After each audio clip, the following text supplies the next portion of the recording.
প্ৰলয়ংকাৰী বানত শতাধিক পৰিয়ালৰ ঘৰ-দুৱাৰ অনিষ্ট সাধন কৰাৰ সমান্তৰালকৈ বিস্তৰ ক্ষতিসাধন হৈছে খেতিপথাৰ। চেঙাৰ বিভিন্ন প্ৰান্তত বিঘাই বিঘাই কৃষিভূমি পানীত ডুব যোৱাত নষ্ট হৈছে বহু পাচলি।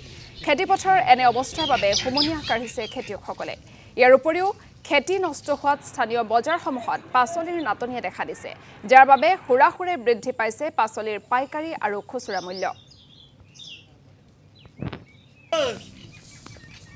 চৰাঞ্চলৰ মানুহে যথেষ্ট পৰিমাণে কৃষিজীৱী ব্যক্তি মানুহ।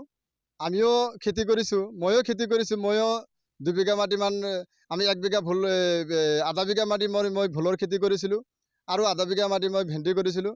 এতিয়া বানপানী আহি আমাৰ গোটেইখিনি পচি গ'ল। পানীত ডুব যোৱাৰ লগে লগে ভুল খেতি আৰু ভেন্দি খেতিবিলাক মৰি যায়, কিন্তু পানী যেতিয়া ওপৰত ভালে উঠিছে তেতিয়া মৰিছে, আৰু পানী বেছি কম হ'লে নমৰে।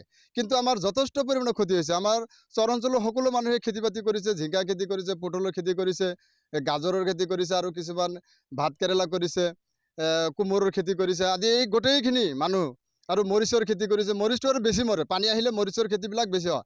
যথেষ্ট